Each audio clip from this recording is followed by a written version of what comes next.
Talk about that. Hello. All right. We're live there. Hi, everybody.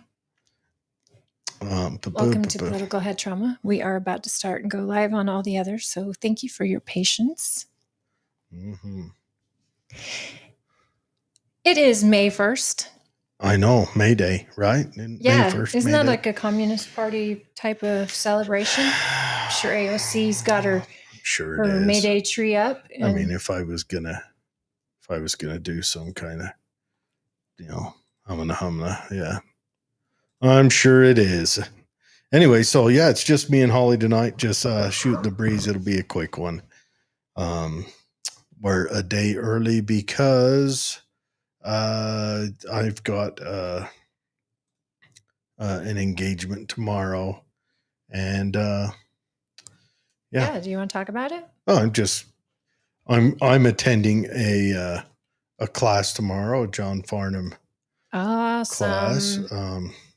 John Farnham has been on our show before, talking about his incredible skills with firearm training, and it's exciting that you're going to one of his in person, right? Yeah, it'll be good. He doesn't get out. I don't think he has any other classes scheduled in Utah for this year. So, yeah, I'm excited. And yeah, it's going to be fun. It's going to be insightful. It's going to be everything I wanted and more, I'm sure. Well, for those of you just tuning in, welcome to Political Head Trauma, where if Head Trauma had a podcast, it would sound like this. Happy 1st of May. And I'm back for at least another month. Yeah. Her what are we going to call it? Your scheduled leave was my life event was parlayed for a later date and time. Postponed. Yeah. Yes. So we will be here all month. And as you guys know, May is a big month for the Republican Party because we have our convention. So state delegates, remember, if you haven't gotten an email yet from the state party, just know we've got state convention coming up on May 17th, and it's highly important you attend. This isn't as glamorous as a before presidential we roll into this, we should year. play the intro real quick, though. Okay. Play it. You're the Mr. Producer. From the Great Basin to the Rockies to the four corners of Utah, Colorado, Arizona, and New Mexico, this is KMMU Main Street Media Utah coming to you live. You can find us on Rumble, YouTube, X, Facebook, and our website, kmmu.org. Please join our hosts, Jared and Holly, for Political Head Trauma, where if Head Trauma had a podcast, it would be just like this. Take it away, Jared and Holly. Oh boy, thanks, Dwayne. Anyways, that's the intro. So May 17th is our state party convention, and it's not as glamorous, like I was saying, as a presidential year or governor election year, but it is highly, highly important because state delegates do vote this 2 weeks away we vote on resolutions that members of the party have put up, as well as the party leadership. And so we had Phil Lyman on. He's running for state party chair. Tomorrow night, I am going to have Rob Axon on, our current serving party chair. And we are getting into crunch time. There's only 2 Fridays before the big day. And Thursday, May 15th, is the county convention for Tooele County. So those of you that are county delegates, please make sure you've been in touch with us, with Christina. She has sent out emails to everyone. Get in touch with her. If you can't make it, get in touch with your precinct chair. That goes for state delegates as well. Only precinct chairs can choose who's going to convention. And that's if the precinct hasn't voted for alternates. So those of you that aren't involved in as being delegates or anything, you don't have to worry. But if you are a delegate and you're precinct chair and your precinct voted for alternates as a precinct chair, make sure you get in touch with your alternates first to make sure the party The neighborhood has chosen these delegates. It's so important that they're elected and that they're chosen by their neighbors. And that's May 15th for county and May 17th for state. So make sure you wear comfortable shoes and make sure you bring snacks and, bring a big thing of water. It could go long, but that is the duty that we have when we run for delegate. And it is so important. It's such an important thing to choose the party chair. So we are trying to make sure that you meet both of the candidates for party chair because it's such an important job that we have someone that can work with delegates, who can work with, the SEC, that's the governing body, and who can work with electeds, someone who can raise money, get money funded for the party, and number one, someone who is backing caucus and convention. Because without caucus convention, there are no need for party chairs. There are no need for precincts. They don't exist. So we absolutely need to keep that going here in Utah because it does make us special and it makes it possible for any modern day, everyday Joe or Jane to run for an office and get the support at caucus and at their convention to put them on the primary ballot.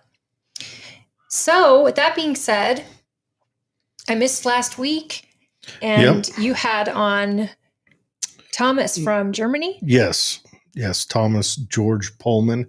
I hope I'm saying all that correctly. He lives in I think it said Czechoslovakia, but he's from Germany. He goes back to Germany often. Got good English, but we kept having kind of a drop off on the communication. So I think some things got missed. But yeah, it was a fun show. It was interesting talk. He is he's kind of a citizen of Liberland, and but he's extremely pro Trump, which made it interesting. I mean, like he was wearing a Donald Trump hat and all of that. He's, of course, supports supports anti-war in Ukraine, which, I'm sure Europe is torn apart much more than we are on the Ukraine question because it is it's right there. I mean, it's their backyard. Everything that happens in that Ukraine war has an immediate direct effect to them, be it Ukrainians leaving the battlefield and things like that. And also, I'm sure they have a lot more people going there as kind of private volunteers. And also, all of their governments are now changing their defense strategies to be able to handle that. And then, of course, you've got the Israel question. And that one we didn't pick into much, but he's kind of got the anti-war libertarian bent to him. So, I'm sorry I missed it. I mean, I speak some German. I can understand it far better. It would have been fantastic. You guys could have just had Katie. Had a conversation and we could have just. I would have loved it. And if you're tuning in now, Thomas, I'm sorry I missed it. Yeah, no, it was good. But it's another one. I'd like to have another focused, maybe shorter conversation with them, but more focused in on what I would like to know. I mean, we did get into Europe's going through some growing pains. Europe come away from World War II with a revulsion to anything, even kind of looking right wing. And so now they've got right wing parties rising up. You've got Le Pen in France. Right wing as? I know it's not the same. Okay, well, right now I'm just going to go off their definition. Anything that's not open border, that's not globalist. Okay, yeah. Okay, So I'm just going to go off their definition. So they have a revulsion to anything that way governmentally, but their people are starting to get that way. So you've got the party in Germany, the Lebensraum Forward Party. I can't remember. We'd have to ask Thomas It's again. okay. It's okay. We're just doing a recap. But I would like to. Yeah, Thomas is there. Good Unfortunately, morning, Thomas. I'm by the check on the airport. Yep. Yeah, and go check out. Matter of fact, you guys go to Thomas's. Find him on Facebook, Thomas George Pullman. If you're on Facebook watching right now, just jump on there and then reach out to him. And he does a show on, I think it's Telegram. And I'm awful at technology. I know I run this, but this has been like 4 years of me learning how to do this. And if I have to add in more technology, 4 years, I'll figure it out. But he does a show like a text. It's kind of a news show, kind of an event's going on there. And so he sends it to me via text message. So I get to read it that way because I hit the cheat code by becoming homeboys with him. Yeah. But the rest of y'all, you go follow him, go check him out, find him on Facebook, follow him there. It's POEHLMANN. Go check him out on Thomas Facebook George. And slide into his DMs if you want that information on his show. Yeah, very open to conversation, chatty dude, outstanding guy. Well, I'm wearing blue today in honor of the Police Officer Memorial of Utah. Today they did the memorial at the Capitol. And it's actually Police Week, starts next week, and they do a whole week before we go into May 15th, which is also not only our convention, half off. But in DC, the Police Officer Memorial, which my daddy was very, very big in helping, and it's where they honor all the fallen officers for the prior year. And Utah actually has one of their officers going on the wall this year from Saratoga Springs. And it's an amazing event. If you've ever gotten the opportunity to go to DC in May, it's beautiful.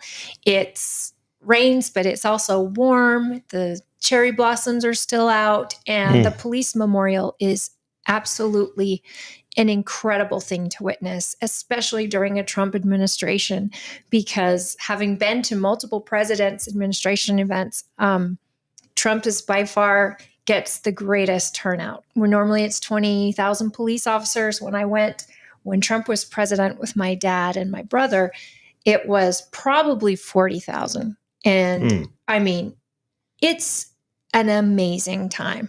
It's also usually the Realtors Association usually has their conference during that time. So you get the city, it's just buzz, and there's tons of people there. And it's probably the safest city in the country during that time, which normally you can't say about DC, but it's incredible. And Utah has its memorial wall that took a lot of effort, and a lot of different departments helped build that, and fundraisers, and that officer went on the wall this year as well. So Thomas has shared a show in the comments. Is this on YouTube? Well, that's his Facebook? That's his Facebook page. So if you go to the comments on Facebook, it'll be there. Are we looking at YouTube or Facebook? Yes. So on Facebook, if you go to our show, we are on Facebook, Rumble, on YouTube. Share it on the other stuff too. Excellent. And yeah, check Thomas out. He's a cool dude. But yeah, DC, the Police Week, it's amazing. It really is. It's all the officers that can be there. You get to walk.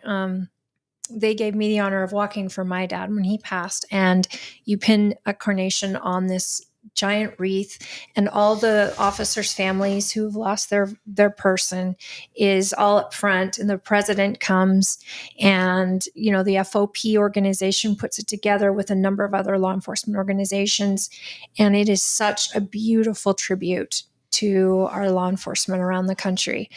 I mean, if you can go, I would go. It's May 15th is the memorial, but they have a whole week of events that happens prior, and all Are they doing happening in something out here DC. in Utah for? That's what started. That's what today was at the Okay. Capitol. All right. And they try to do it before because a lot of these officers go on to Yeah. DC. Yeah. Yeah. And All I'm right. part of the Fraternal Order of Police's. We have the auxiliary, which is made up of spouses or family members of law enforcement in the FOP, and a number of the people I work with on the auxiliary. I am on the one that is the Jim Crowley auxiliary for law enforcement that's retired, and it's an FOP. I get to be on that board, and so it's such an honor. And a lot of the men and women I work with actually go out of their way to volunteer for Police Week in DC at their own dime, on their own time. And it's really amazing. The Blue family is an extraordinary family to belong to, and I'm honored about it. So that's why I'm wearing blue today in honor of that. Outstanding. One of the things I wanted to talk about that happened a month ago hopefully Katie's still in there, pertains to her was Governor Shapiro. Isn't he up there in Pennsylvania? Yeah. Oh, yeah, Pennsylvania, getting his house firebombed. What? Well, this happened like a month ago. It burned his Molotov cocktail this house, some nut job. So, and Katie's from, of course, Pennsylvania. And I wanted to know, I know she went back to Pennsylvania just recently. I want to know what's the feeling there? What's the thoughts on that? I mean, that's an awful thing to have happen to your governor. Did they know? I mean, was they caught the was guy. it because of his religion or was it political? Yes, it was political, left-wing nut job who's probably going after him because Shapiro is Jewish. That's horrendous. Yeah, it's it's awful. But yeah, Katie, if you're there, Katie, I also want to know if you've had your convention and how's your run going? Yes, for secretary. We've chatted quite a bit. I know she says she has to. Excuse me. She has to run up and down the state to all these different meetings. You look like you're drinking a bottle that mom and pa used to have back in the olden days. I want one of them ones where you put the opium or something where you put the old hook through it. But anyways, but yeah, I want to know how her run's doing. But I also would like to know what's the feeling in Pennsylvania. I really don't know a lot about the guy they caught. I just know that they burnt his house down and it's horrible. That's absolutely horrible. Yeah. We're living in a weird world. I mean, those of us that were living in it 4 years ago and we had all the downers of, I know it's different politically for some people. And there's like a hope right now for those of us that didn't love the world we were in for 4 years. But violence is never the answer. And I'm against it all the time. And this violence like this, I mean, here's a message to the nutters out there. And there's so many of them. I'm sorry. The world, we have so many people who are mentally ill in this country and there's no help for them. And we need to get that. That should be the top issue in every county, every city, every state, because this is happening to all of us. Every one of us knows someone who is a little off their rocker, but there's not a lot of help out there. And that's something I think tax dollars should get. See, there's his house. Like they share your screen so the people can see it. Yeah, they actually having had my own house fire. That gives me PTSD. Yeah. Because if the fire doesn't ruin it, the water will that you take to put it out. And if that doesn't kill it, the smoke will forever be. Of course, we get an ad. Dirtbag ads. Anyways, I mean, so here's a message to the nutters. Back to, what do you think would be? Do you think that if you threw a Molotov cocktail into the governor's home, the governor's mansion? I mean, this is kind of state property.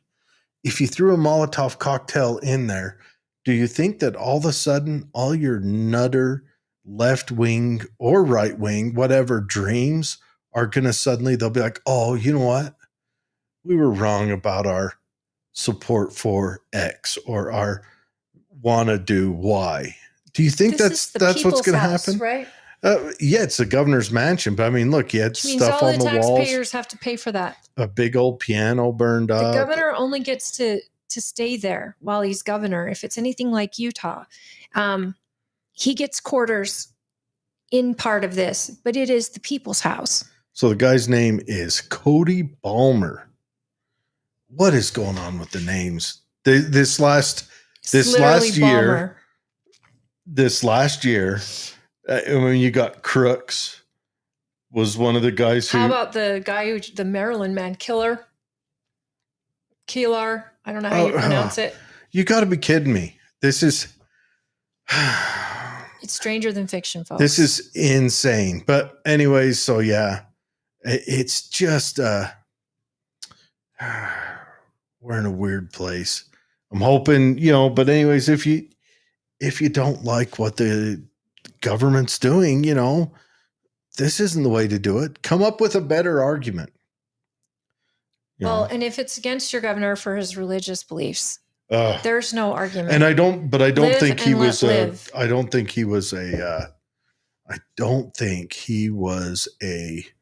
from Pennsylvania. I don't think.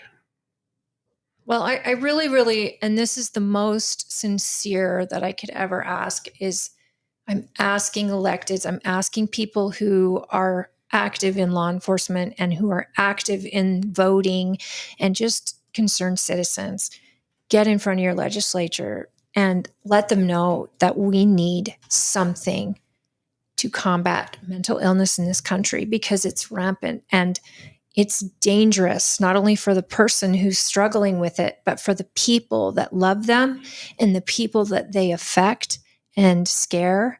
And we can't have a normal functioning society if we can't help those that are struggling. It's a big deal. It burdens law enforcement. We can't put them in jail. That doesn't help them. And courts, I mean, there's so much. And then the families that love them, it's like, you're in danger. A lot of these shooters, mentally ill shooters, there's these little pathways where they get on the FBI's radar, and yet they still go on to do horrible things. And yet there are laws in place that protect them, as there should be, because they're, citizens, and you've got these laws, but there has to be something. I don't know if it's more mental in institutions. I don't want to say institutions, facilities, like rehabilitation facilities for people with mental illness. But it's a serious, serious problem in this country. Let me share the picture of him. He looks like he's a nut job. The half-lidded eyes. Would mention how scraggly the beard looks, but that's a little too close to home. Sometimes will compare, drug addiction to mental illness, and they are different. One commonly leads to the other, though. And that is true. And especially in your youth. And so if you can just tell your family, your kids, hey, just don't touch drugs, especially hallucinogens, before your brain is fully developed. There are studies coming out about something as simple as marijuana that messes with your brain before it's developed. And they're tying it to things like schizophrenia and, multi-personality disorder, or just depression. There's so many things. I'm hopeful that we've got some focus now from the DHS, where they're looking into the food we eat, the air we're breathing, the soil we're planting food in, trying to find healthy alternatives, because this is definitely on the scale right now for problems the Americans are facing. And I'm sure it's all over the world, but here where we live, doesn't matter your community, it doesn't matter your status, your class, it doesn't matter. Mental illness is affecting so many people of all different classes of people. races, the poor, the rich, it doesn't matter. 100%. The guy that shot the CEO, he comes from a very well established family, and Luigi. I can't imagine what he's been through. I know he's had a struggle dealing with insurance companies and all of that, but tell me about yours. You go and when you take it to that level where you're going to kill a nameless, faceless person and think that you're going to change insurance companies. All he did was he got revenge on someone who probably had nothing to do with, at least no direct effect on his situation. So, some kid lost their parent, all that stuff, and it's a system. You want to get mad at the insurance companies? I say, one, we got to go back and we got to start with FDR, but we got to finish off. We got to be mad at Barack Obama. He's the one who lined up this new system we have where it cost 4 times more than it did before he put that ACA in, and it covers less. And then we get mad at the Republicans of 2016 that John McCain, they didn't vote for reform or repeal, which could have stopped that, and sat on their hands. And, it's having to deal with an insurance company like I am currently. I'm exhausted. McCain had to not sign that because it was Trump would have gotten the credit. And we just, you've got to stand by your scruples when it comes to things like that. Why would you want to do something for the populace if someone you despise could get credit for it? It's a noble thing. I'm so sick and tired of this tribal politics. I worked my tail off to get Trump elected. My time that I sacrificed from my family, we worked to educate the public about our options. I paid my own money and went and did the work as a delegate, and I knocked on doors with other Republicans, and I did everything possible I could. Do I agree with him 100%? No. And it's okay to disagree with people who are elected. It's our job, if we're being honest. But I'm so tired of people who hide behind getting reelected. Or, oh my gosh, who keeps giving and giving? Who's the guy, Cain? Is it Herman Cain? Who just did a speech in front. He's the guy that said years and years ago that he didn't want the Marines to go to that island. He was afraid it would tip over and capsize. Was it Guam? Guam, yeah. Do you remember his name? That's not Herman Cain, but yeah. I'm horrible with names. But he just did a speech. Oh. He just addressed a committee regarding immigration. But instead of doing they came for the criminals, and I did nothing because it wasn't me. And then they came for this. And in the end, there was no one to help me. Now they're coming for me. That's poem. Yeah.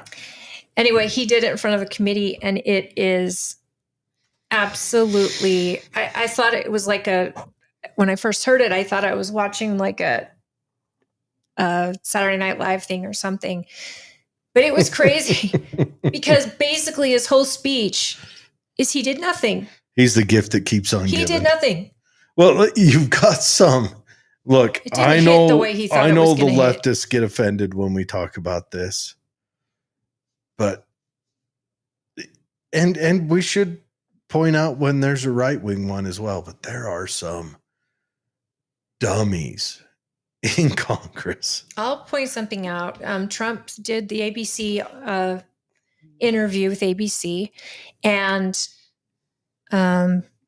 Moran was the reporter, and the reporter brings up the photograph that Trump held up, and he's like, "Sir, we know it was photoshopped." And Trump was going to war with this guy over the fact that the guy has an MS-13 on his knuckles. Now, And Trump in is context Trump is wrong on factuality, but he's correct on what the it means. innuendo. And the problem is, what I think is someone from his staff 100%. handed it to him and said, no, it's not doctored. 100%. And yet he's going to defend it. And this is the same crap that happened in his first round.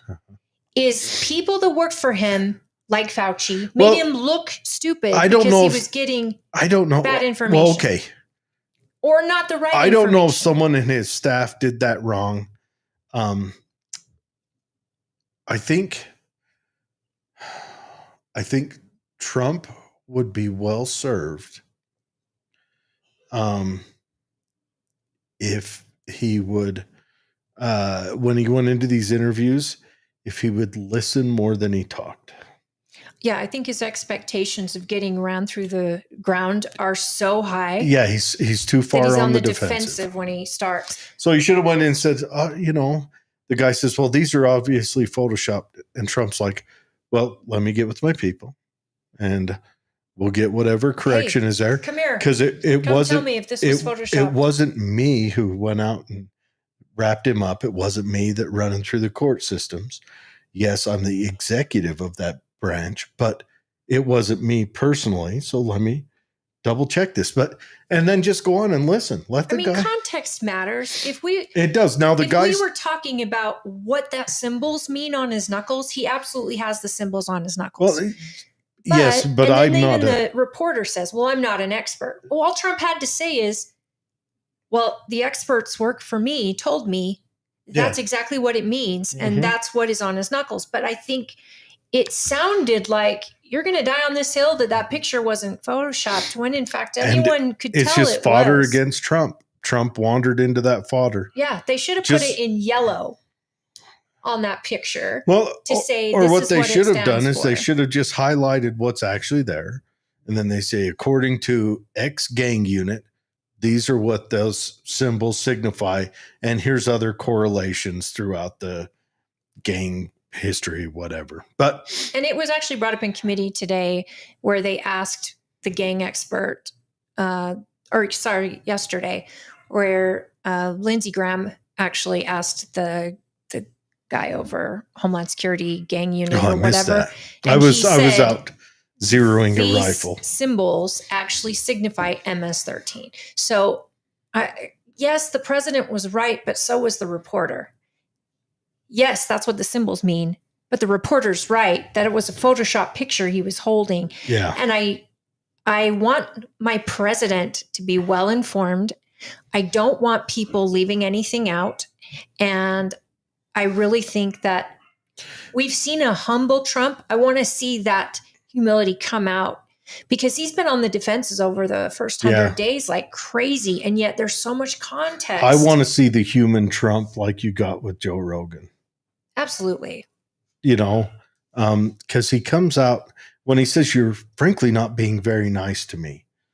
I don't know. That doesn't come across to me as a man that has the nuclear football. That comes across to me as a kindergartner who wants an extra slice of cake. And so he needs to drop that. And who knows? Maybe people smarter than me know the pulse. I can just tell you how it makes me feel, and I'm not normal. It gives so much ammo to the other side. Yep. But they also focus on it so much that I'm sure they're missing a lot that's going on. And I don't like to fall for it. And as Republicans or as just Americans, we should be able to stand up and go, you know what? That was incorrect. Donald Trump should have handled it differently. And not be ridiculed because we called out 100%. the president, that people they're even talking about a third term with him. And I'm arguing with people daily. I'm like, what? You want to change the Constitution to get a third term when we've got people like J.D. Vance or Ron DeSantis or AOC? Yes, please bring her on to the. If I was running AOC, I would tell her go for the Senate. What was it that Mark Twain said? Senate seat. You remember Mark Twain's famous saying? Which one? don't what do you say? Don't argue with morons. They'll drag you into the mud and beat you with experience. Yes. Nice. Well, I mean, look, AOC would do great in New York if she wanted to go after that Senate seat, because what's his name? The minority leader? Schiff. No, not Schiff. Schumer. Yeah. So Schumer comes out and talks about how low Donald Trump's ratings are. Meanwhile, a reporter goes, well, what's your rating? And it was even lower. It was like 17%. Well, so okay, here's where we reach this weird timeline, because Trump was putting on that continuation of whatever budget, keep spending us into the whole money budget. And the Republicans are mostly for it. Of course, you've got the lone man standing there like a hero on the Palisades, Massey standing against it by himself. That's automatically, if you've got a guy who's willing to stand up by themselves and you see people out there talking crap about him, those people are bought and paid for. Those people would eat a mile of crap if Trump told them to. And they're just dumb. But he's standing up by himself saying, look, we promised the people, the Republicans, we've got a chance to lower the budget. And we're pushing forward to make the budget more. And then you've got the Democrats are standing against it because it's coming from Trump, not because it's a good idea, just because it comes from Trump, they're against it. You know what? Trump could cure cancer, and the other side would fight for the tumor. But the same thing works the other way. If Trump caused cancer, half the Republicans would cheer it on. I would never. But so I think we have to keep our heads about us. I'm 100% committed Thomas Massey fan. And it's gotten to the point of I don't even do my research when Thomas Massey says it's a good idea, because he keeps getting proven right, and he's willing to take the arrows. Sure. But anyway, so the Democrats are standing against it, but Schumer jumps in for it. And Schumer was the one, he acted as the whip for the Democrats to get involved with that. So all the yeses for that came from Schumer, which now the Democrats are mad at him about it just because it came from Trump. We can't live in a world this way. You can't run a government this way. Seriously, we can. I'll tell you what, let's do it. We won't be the first to go through these growing pains. We won't be the last. Someone else's turn, I guess. We've gone retarded. Oh, and Joe Rogan gave us retarded back. I can say retarded again. How about Canada? They just had a very overwhelming election. Trump destroyed Poilievre,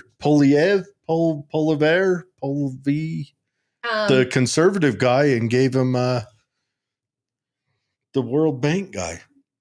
Honestly, Canadians, I'm so sorry. I mean, you guys just lost an election. I know that you guys gave up your guns, outage, everything, and they had a power outage in Canada. Yeah, they had that one in Europe, in Spain and France. One. Yeah, something about, hey, we're going to switch over to. Because it's questionable. No, their election. People are questioning because their they election expected happened. The other guy to win by 97% a few weeks ago. His poll numbers were showing that he had this in the bag. Not a few weeks ago, a few months ago, when Trump came out and started going hard against Canada, that bled over and destroyed the conservative movement in Canada. Destroyed. But they wouldn't go. They're tribal too. They wouldn't. That guy wouldn't go on a Joe Rogan. He wouldn't go on American podcasts. He wouldn't go to the other side and have a conversation. Poilievre, the conservative guy with the apple. Poilievre, yeah. I don't know. Maybe he would. I don't know. He wouldn't. He was invited by a number of shows. Who was he invited on? Where? He was invited on the PBD podcast. PBD, okay. And he was also invited on the Rogan podcast. And he said, no, I'm not going on American podcasts. And so even, I don't know the names of the shows in Canada, but the more conservative leaning shows that were against the previous prime I think there's minister a were hoser. like, will you please come on our show? And he didn't want to be grouped in with Trumpite types. Well, because Trump was super negative up there. When Trump, because he said 51st state. When Trump, well, that started it, but when Trump did the tariffs, but Polyev actually completely dropped off after Trump started doing that. He even quit doing interviews on the news up there. Okay, here's the story. Have you ever? You probably haven't. There's a podcast, Angry Cops. He's this Army. I think he's a reserve drill sergeant, but he's also a police officer, a detective in Buffalo. And he's also on the Unsubscribed, which is a whole gaggle of dudes I follow. Anyways, he come out and he was talking about up in Buffalo, the school districts are hiding like information up to and including there was an attempted kidnapping at an elementary school. And the guy grabbed the kid, made the kid wet himself. They stopped the kidnapping, but then they didn't report it to the parents. They've been hiding a whole bunch of stuff from the parents. Yeah. And so this guy, this Angry Cops guy, his name is Richard High, but he is he's blowing the lid off of it up there. And I'm wondering, I mean, it's like kind of a wild story. Canada, or did you say where? Buffalo, New York. New York. Yes. Okay. And so he's blowing the lid off of it. And so it's going to, I don't know, this might boil to a head. And we can't get rid of Department of Education. And I know that you disagree with this, but we've got to ditch public sector unions. They are the destruction. You cannot have a union that works against the people you work for like that.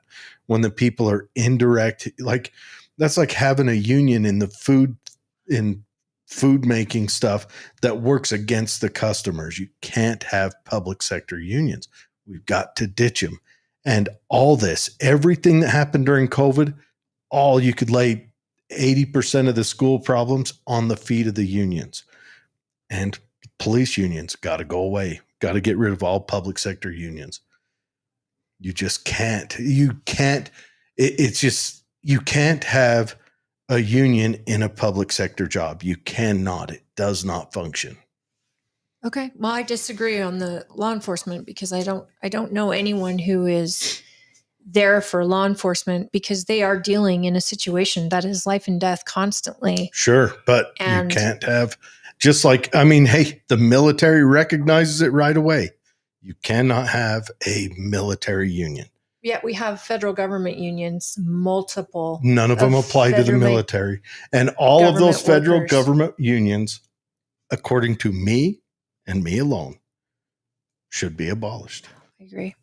Well, here's the thing about military is I think, our military should be paid better. Sure. Our military should get the health care they need. 100%. The stuff they're promised. How about we just don't send them off to war and yes, you deal with that would be great. You deal with all those other things. Life happens and presidents and administrations make those decisions. And these people are giving their time and their service and they're willing to pay with their lives. I could actually see there being a reason to have somebody, an auditor of some sort, making sure that when these bills are passed for the military, that money actually gets to the military. Oh, did you, there's another thing that's come out over the last 6 years. So you've got,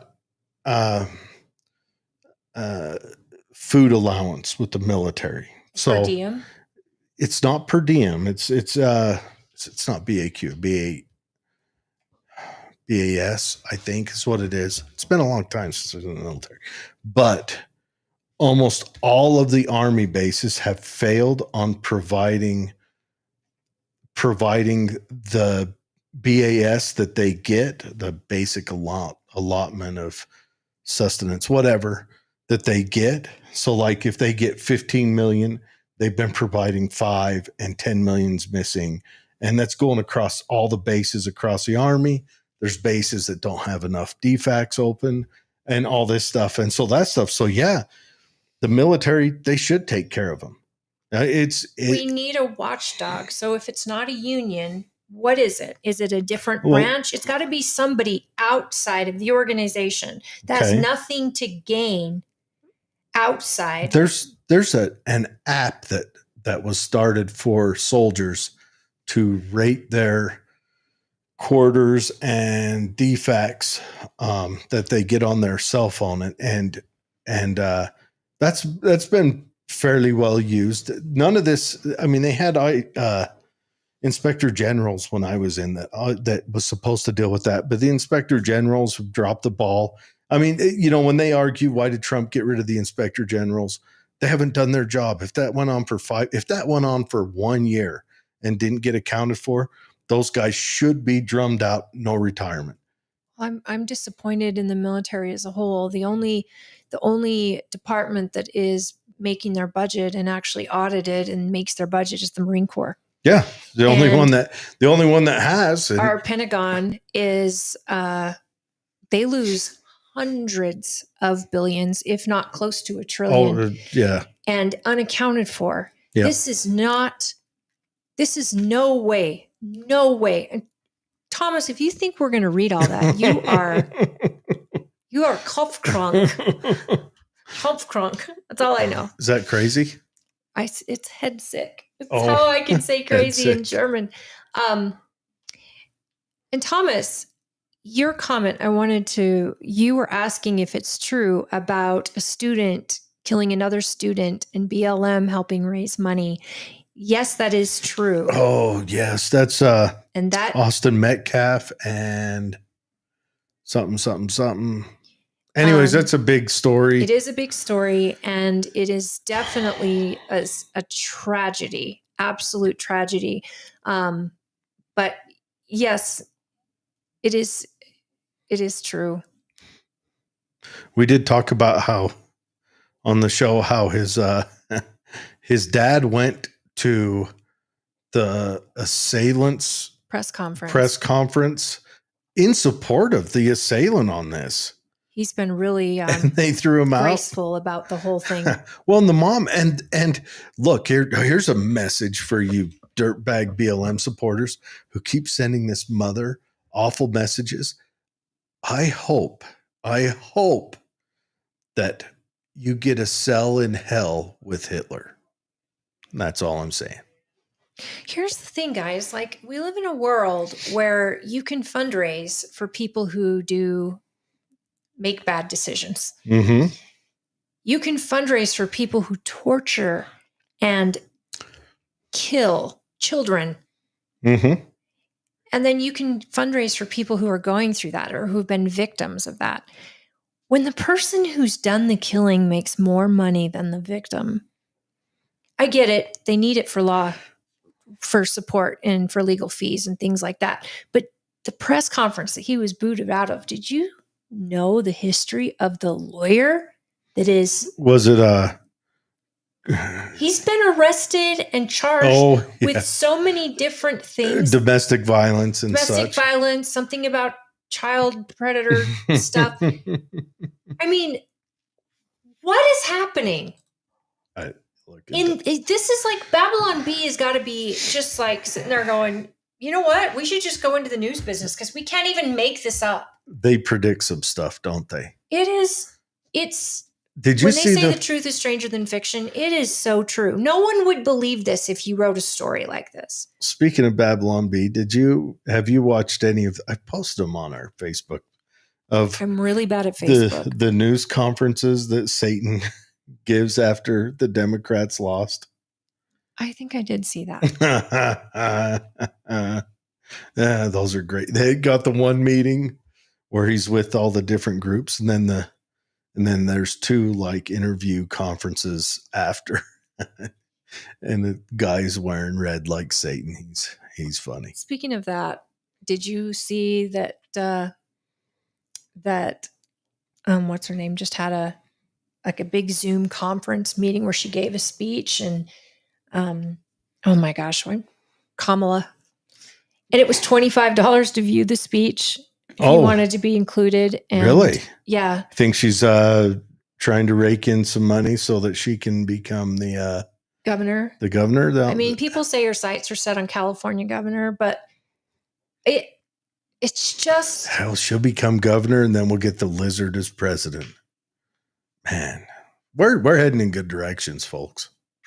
I don't like the talk of a third term for Trump. I know people disagree with me on that, but I'm like, you guys, if you do it, what's to stop Obama running again? I mean, he said he wanted a third term, but he wanted to do it from his basement and not have to be up in front and do all the events. Oh, well, then he already had that. And that's what it felt like, his third term with Biden. And he was pulling the strings. I mean, you don't do anything that is going to come back to haunt you. Any rule you make, in the back of your mind, it should always be, how can this be used against us? Because one day you won't be the home team. One day you won't be the winner. And that those rules that you put in place will come back against you. And that is just bad policy, in my opinion. And I love Donald Trump. I think he's an excellent president. I'm so glad he was elected, and I'm so happy that the country is headed in a good direction and that we are getting the golden age. But someone like JD Vance is paying attention, and he's got his foot on the ground, and he is doing everything in this administration to earn his space. And I believe that he, as well as other Republicans, could take the torch and should. I don't believe in third term for anybody. Look what happened last time. It was so bad, they created an amendment in the Constitution about it. And I believe that's also in the Constitution that you can't be a vice president and then serve as president if that vice president is out. I mean, they put it in 2 spots. So for those of you hoping, it would be great to think that we would get forever a so better you can't policy. Be president and then be vice president after you're president. Is that I don't what you're think saying? that. I think that, and I don't know which amendment it is. You have the Constitution right here. There. But one of the amendments, and this is what I'm hearing from talk about people who've brought this up, and Steve Bannon is a big push for a third term. Like, he's somebody that's really pushing. But I think in one of the amendments, it says that if you've served as president for 2 terms, I believe you could serve as vice president, but you couldn't take the role of president if the vice president were to step down. So you can't. Because Bannon was saying there's a way to do it. Trick your way in. Yeah. He runs on the ticket as vice president, then the vice president the president steps down and gives him the presidency. How old is he now? Well, he was born in 1947. So 80 something. No, he still would be in his 70s, but he'd be 78. So he's going to be 82 when this one's done? Yeah, I guess so. Yeah, can we? Well, I think he'll be turning 78 this year. Oh, so he'll be 81. I stand corrected. Can we pass the torch? Can we be done with boomers? Gen X, maybe? Can we just be done with boomers? I'm still talking about all the government. Boomers, retire.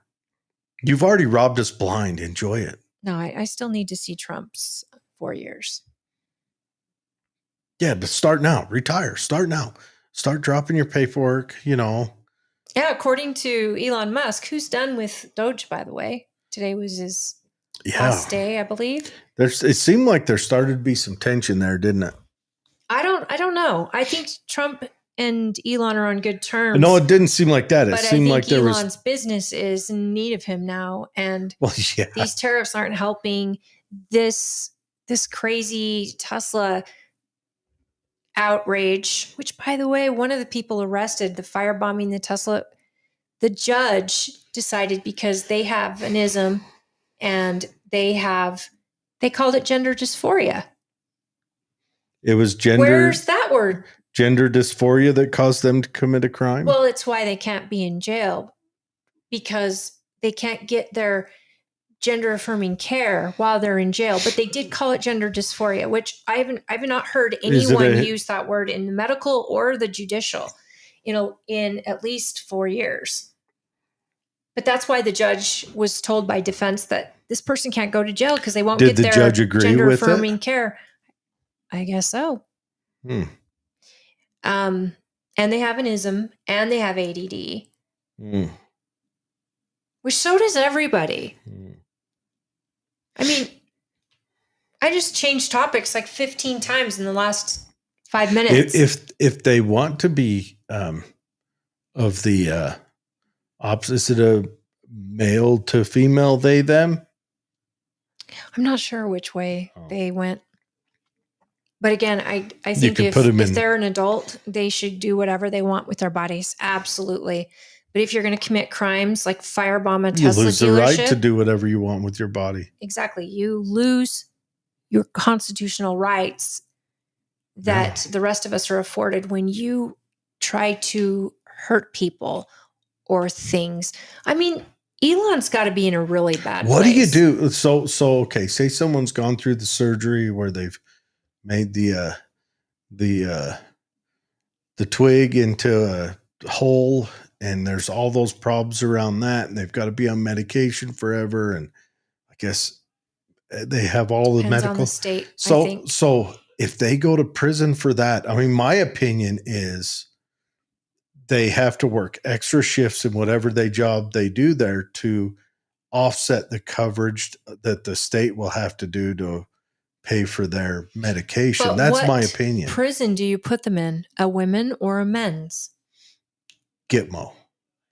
Because Solitary in confinement. California, you just have to say that you identify, and that's where you're getting Oh, women assaulted in prison or impregnated or both in women prisons because some of the people that are sent there are men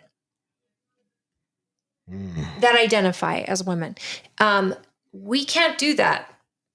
And I watched a guy get in front of did you see this? The guy gets in front of a council. I think it's a school board or something. And he's got his daughter next to him. Mm-hmm. And he says, honey, do you want to be in a bathroom with boys? She said, no. And he said, why not? Because it wouldn't be appropriate. And he said, I challenge all of you. Let me go into the bathroom with you. How would your husbands feel if I followed you into the bathroom? Or had men that you don't know come into the bathroom when you're in there? I challenge you right now. Let me go into the bathroom with you and watch your discomfort. They said nothing. And it was a really valid point. If you're not willing, you personally, female leaders in this country, to go into a bathroom with a man, why would you make a child? And I'm saying this out of respect for both sides, because if you're a young woman who is transgendered and you're going into a male bathroom, I'm just as worried for you as I am for a young woman going into a woman's bathroom and having someone come in, because it's not safe. We live in a world where it is not safe. We're full of crazy people. And I'm not going to call them crazy. I think there's help. There's help for people. But just like any other body dysmorphic disorder, you need help. You need to get some help. And again, it should be up to you as an adult. But as adults, and parents, we should not be pushing that. We should not be pushing that. And I wonder if it's going to age well. Because I've seen a lot of de-transformation people coming out now. It's definitely not going to. I'm telling you. And parents should be held accountable. Another 5 years, we're going to see family annihilations from these kids that have had their lives destroyed by their ultra liberal mom who wants to fit in at the book club and look special. Did you see the Michelle Obama clip? Probably not. So Michelle Obama is interviewing one of the Wayans brothers. Okay. On her podcast. And I mean, it's everywhere. So she says, she says, I'm really impressed with, how you're handling your child who's transitioning as a Black man. And she pauses, and context is everything. I think she was referring to him, but oh my goodness, has it put as a black man. Bro. I have to put Michelle Obama as a black man. Just I'm just gonna show you because yeah, that's it right there. But Twitter went crazy. The Twitterverse. I don't know if Jesus, who took that picture of her? I don't know, but they're not kind. This is on MSN too. I've got to share it. Someone pulled a picture down that's a brutal picture. I can play Michelle. the video here. Gosh, I wonder how do I wish I've been talking to Dwayne, and we need to figure out how to get the. You guys probably can't hear it.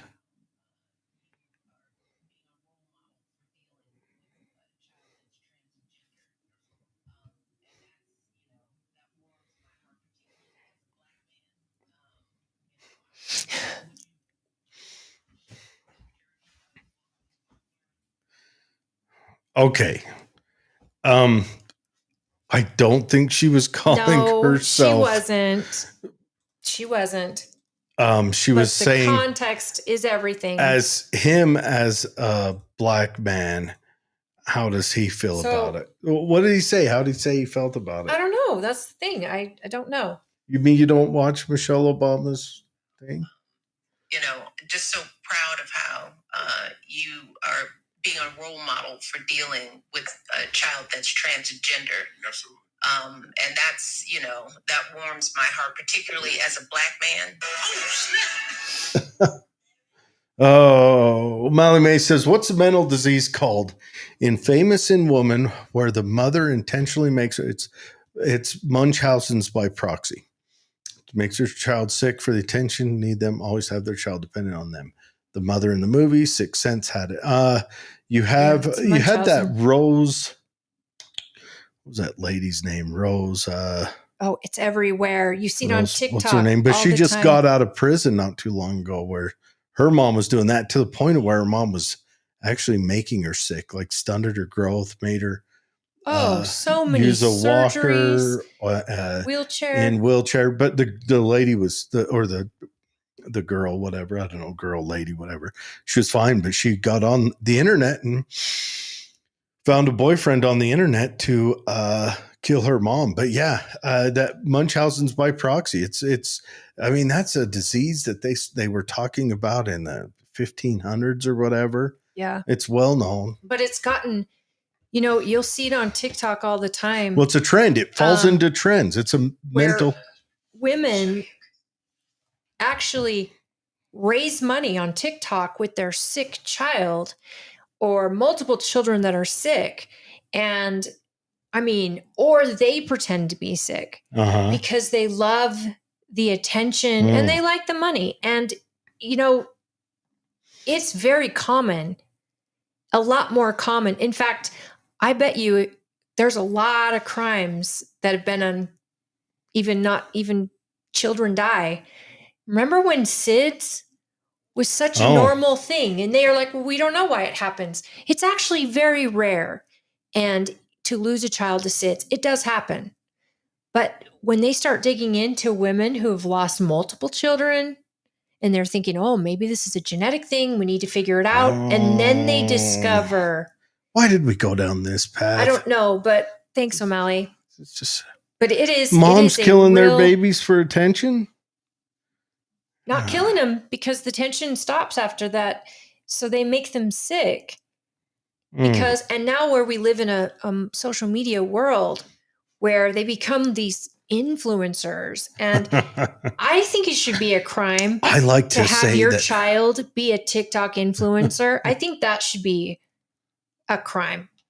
And I think there needs to be some sort of legislation. I mean, I'm serious. You see these young kids where their parents' sole financials are made off of these children. But then how do you deal with that in the movie industry? There are tons of rules in the movie industry. How Sure. many hours they can work. They have Sure. to have financial protections. Sure. Tell me, how many of those kids come out okay? You had that little midget black guy from Well, Macaulay Culkin, his parents stole from robbed him. all his money. Britney Spears. I mean, it happens to this day. So I mean, Yeah, it, but that's still legislation's been happens. passed since Britney. Here's what I say needs to happen.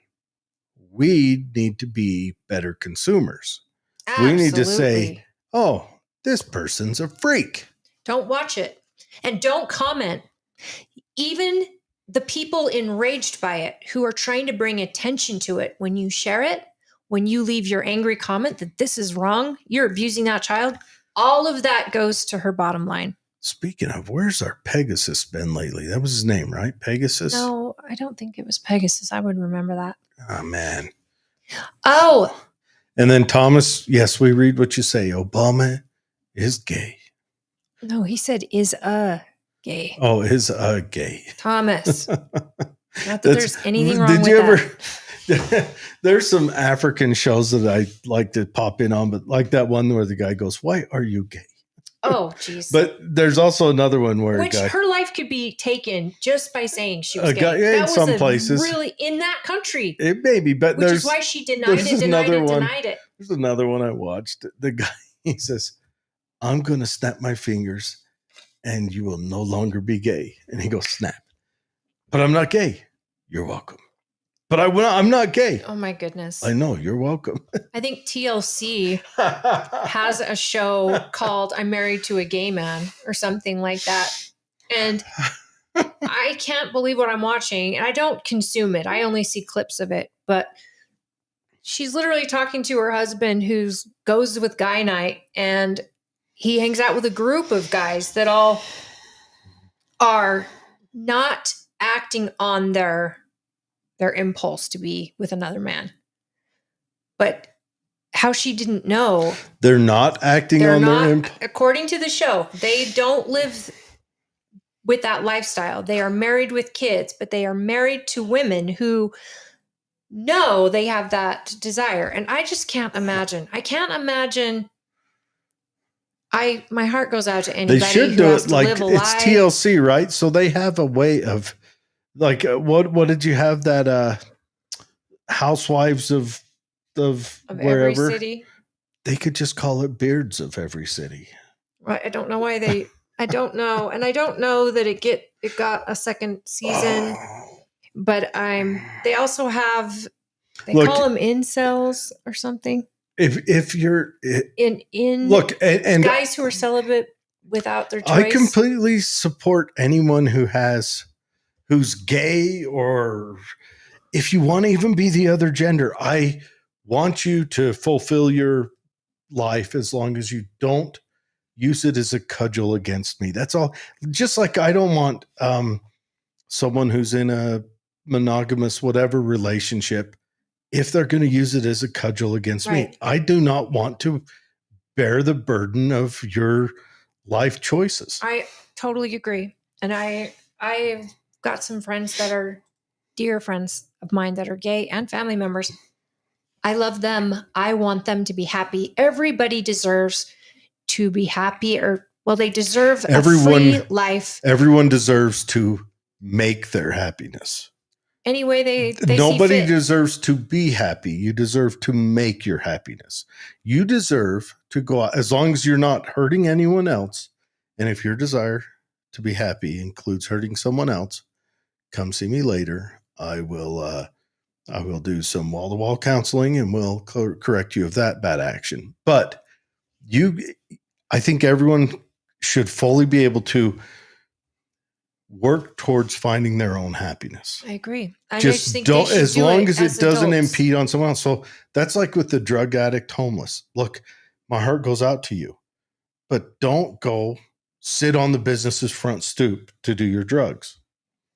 Don't go impede your world. Your little piece of happiness is to have no responsibility, be on the street and just be able to use. Taxpayer, Don't take impose my tax that on- dollars and inject people in a site don't to im- feed that. Well, and don't impose it on other people. That means don't go crapping in the middle of the street.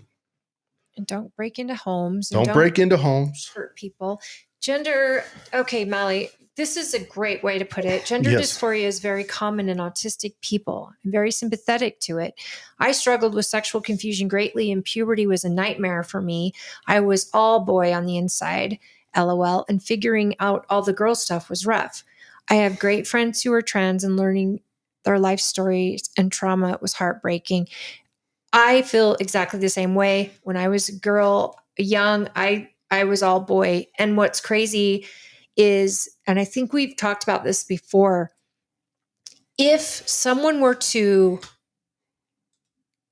be pushing that as a kid, if the wrong person would have gotten into my life and said, no, you are a boy, and you can change into a boy, I don't know They weren't where doing my that life back would then, have though. led. Right.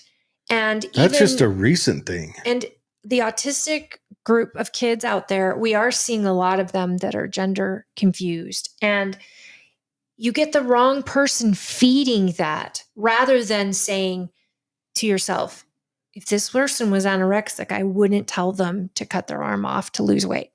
I just wouldn't do it. I would be helping them deal with that dysphoria. And once they're adults, let them. Just like an adult woman can get a boob job, Well, adult men can get once they're an adult a and transsexual surgery. and figure out how to afford it. That's it. I Let shouldn't them. pay for your boob job, just like I shouldn't pay for your Yep. other surgery. And there should be options. And the healthcare industry is tough enough. I can't imagine. However, this should not be legislated, and sexuality shouldn't be legislated. And I think marriage should be free for anyone. I think it should be between you and God, and not between you and the government. Yeah, I think the rules around, I would like to see the marriage license business that the government's involved in is them maybe doing a background check, letting you know you guys aren't cousins, you know, because that's one thing they supposed to check out. I imagine they probably don't as well, because it's easy money. Just In keep it coming. Australia, they have a couple that I saw on a show that were father and daughter, and they were married with kids. She was Anyway, given up, and she went to find her dad, and they fell in love. This is our world. And there's actually a law, or they were both convicted because it's against the law, this thing. And so the law says that they're not allowed to do the deed, but they don't have to get divorced. And I'm like, who's babysitting them? This is our world. Because there is something to genetic attraction that's in your DNA. Hence the story of the guy who was a donor and populated all of, the Netherlands and some of Africa, and they had to figure out it's a Netflix short series, so it's crazy, but they had to figure out who all his children were, because they had to make sure none of them were getting married. A couple of them, and your teacher in a school in the Netherlands, my mind is telling me figured no. out. She's like, wow, you But look my a lot body. like Johnny over there, and Johnny looks exactly like Liz over there. And they figured out that these three kids in this one school in the same grade were all related. They had doctors that did that. The doctors that do that did that, like fathered hundreds of. This guy fathered thousands. Heroes, everyone. Thomas says Robert De Niro, daughter Erin came out as trans. Okay. It seems to happen a lot with the movie star crowd, and I don't know if that's a grasp for importance. I don't know.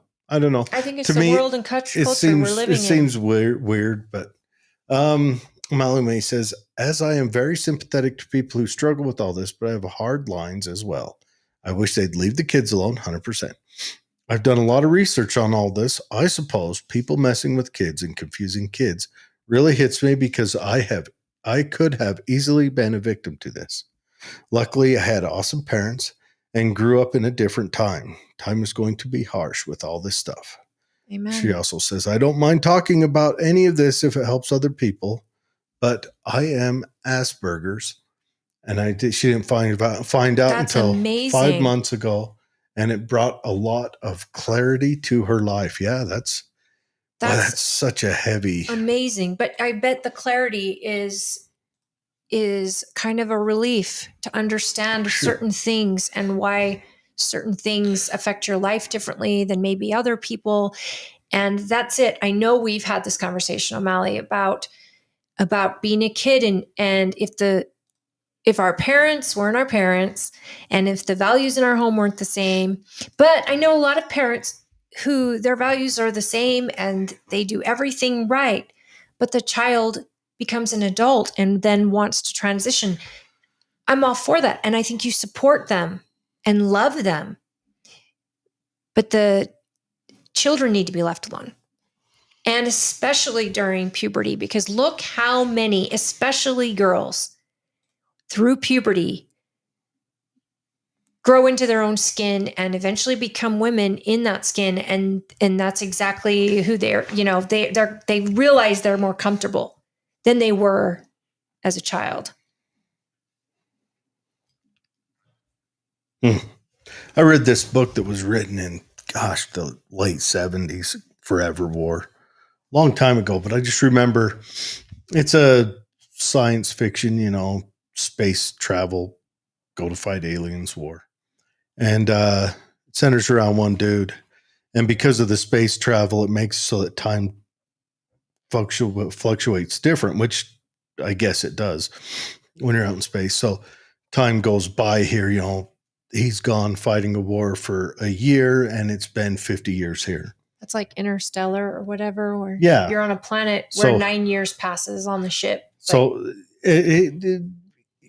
yeah. So every time he comes back, the world's different. And the first time he comes back, the world is in turmoil because of overpopulation and they can't feed everyone. And then boom, he goes off to war again.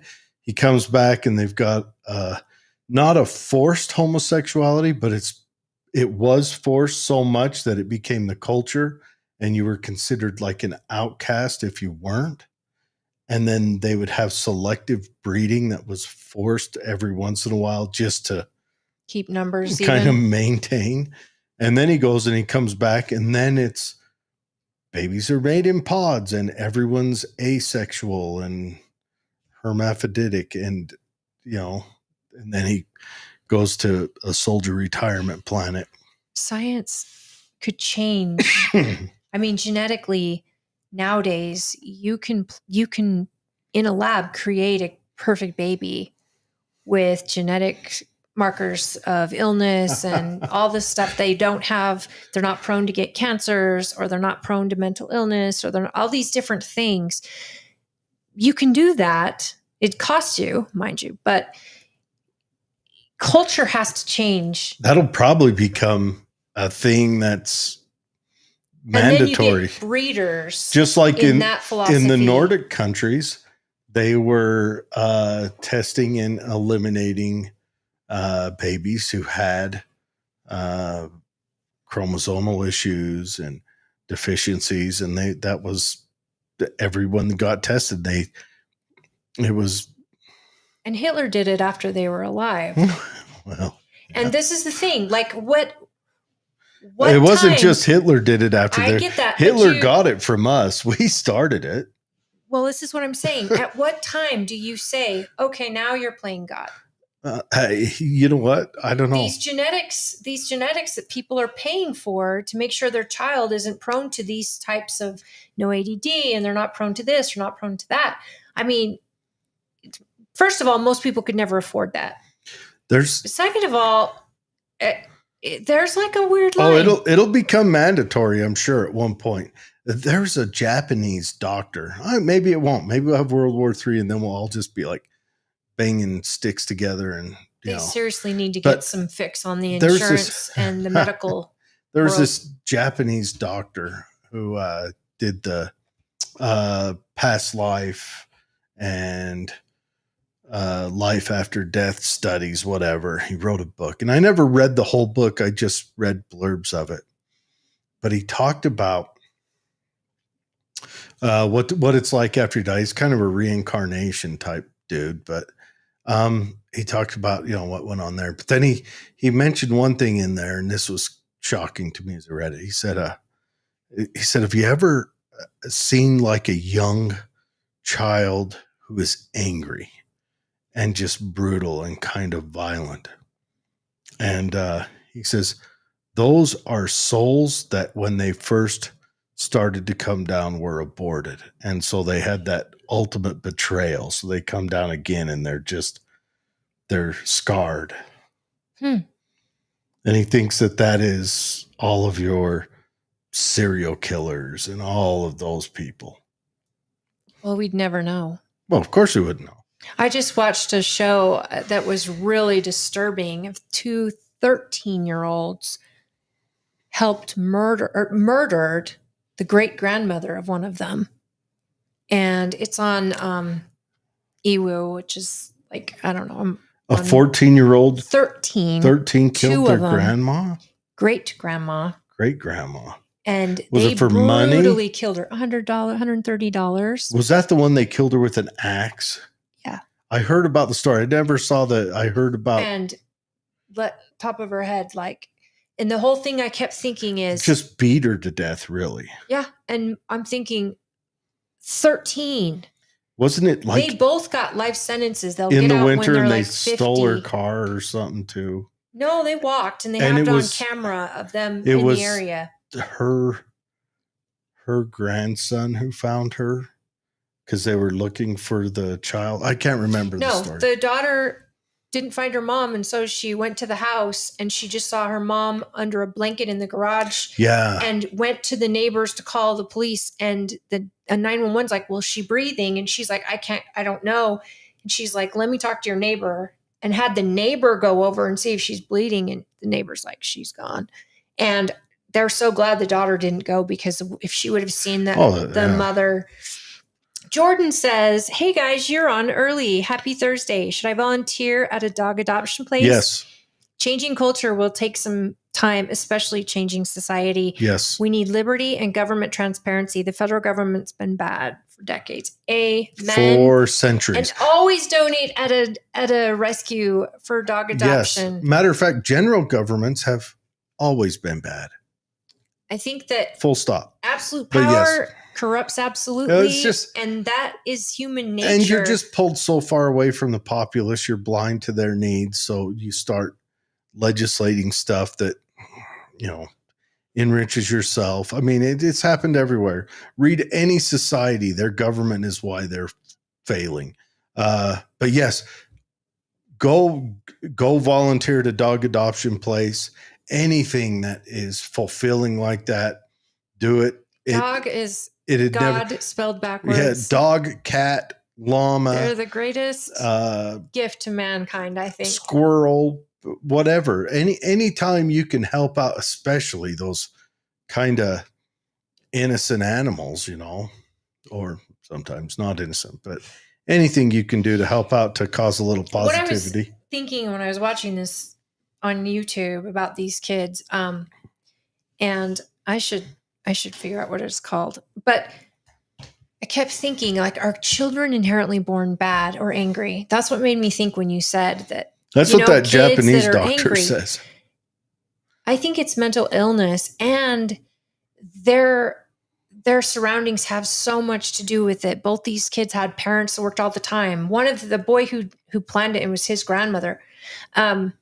He was like in a foster care because he was so naughty and committing crimes and doing drugs and all this stuff at 13, and had ran away from the foster care place and was hanging out with his best friend, who even the best friend's mother didn't know he was staying at her house. Where's the parents? That's what I kept saying. But they're working 2 jobs.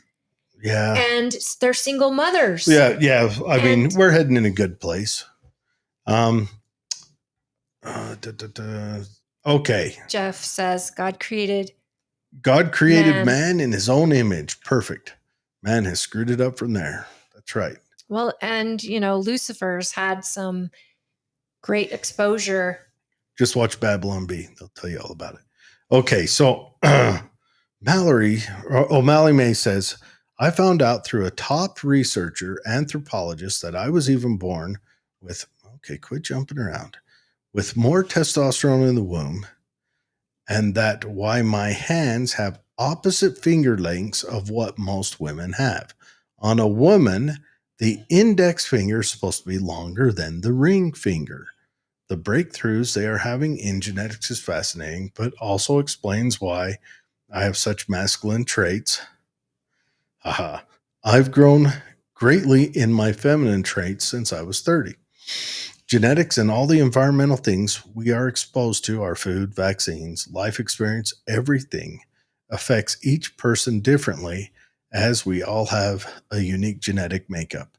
The more I've dug into it, the more intrigued I get. That's why I've come to love, where are we at? Jumped again. What Jesus said about observing the speck in someone's eyes while ignoring the plank in your own. We are not fit to judge each other at all. We all have a unique walk in life, and no one on this planet will ever truly understand you. That's why it is only fit for God to judge.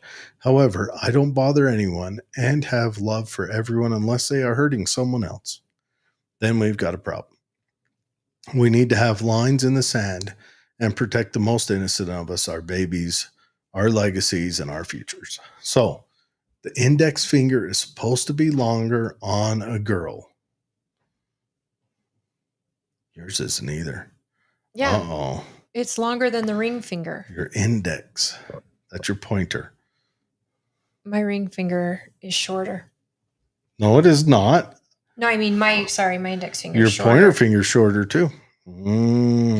I just have really small sausage fingers.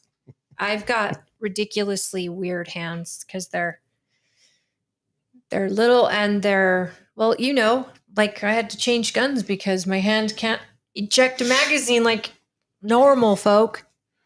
But I think at the end of the day, your point is absolutely valid. And for those that aren't Christian or don't believe in God, they can at least believe in the science that is the DNA strand of a human being absolutely its own marker, because we are a product of many generations and many situations.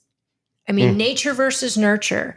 And would a kid who's 13, if his parents were home with them all the time, and I don't know, he was seeing, I mean, this kid there's a disorder I don't remember what it's called, but you find it in young people who refuse to follow any rules. Oppositional defiance? Yes. Did you have it as a kid? I don't know. Because they say it can be handled with therapy and I think probably medications. I'm not sure. But this kid, it didn't matter if he didn't want to go to school, he didn't go to school. If he wanted to fight his mom, he fought his mom. And he's 13. He looks like a little Justin Bieber with his fancy haircut. But there were things like in the interview that I noticed, and I just watched his interrogation. But he got life in prison? Yeah, he won't get out till he'll be able to get out when he's 45 or 50. And a young Justin Bieber looking guy?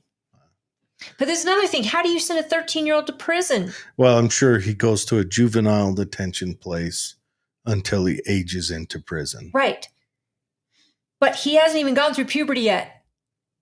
And there's got to be, again, mental health issues. What they did to I'm this wondering woman if he was regrets death penalty worthy. But a 13-year-old? I wonder if he regrets it now. I don't know. I don't know. But it really struck me because we're living in a world that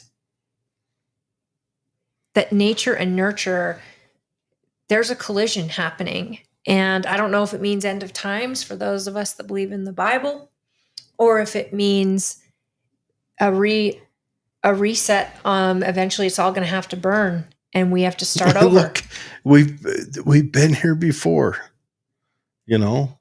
Caligula building a huge boat to go have wild parties. We'll do G-rated talk for that on the water. And I mean, yeah, we've been here before. We've gotten decadent. I mean, it's what happens. Jeff says, you give them consequences before it gets that bad. Yeah, it helps if also you're a parent that's involved in your kid's life. And if both parents are working 2 jobs to try to scrape it by, there's maybe it's a lack of time with the parents. I don't know. I think that having a parent home, even if you have to live in a 1-bedroom, you have to give up stuff and you have to sacrifice so that one of you is working. I think staying together is highly important. Oh, that's a very important And one. having one income that can support the family is If you ideal. can, that's if you can. But fantastic. I think legislation and all of that should be back focused on the family and how you can still have Wait, it's 2 focused on parents. One is at the home. How do we have legislation that focuses on the family when they're busy trying to make it so that they can change their stock picks for tomorrow? Yeah. I mean, we're living in Holly, an we upside down world. We can't break what they really want. I guess someone put in the Pelosi Act again. I doubt it'll make it past the floor, but What was it? the Pelosi Act, it's hilarious. I have to read it. Pelosi Act. It's an acronym. Okay. Oh, here we go. Yeah. Okay.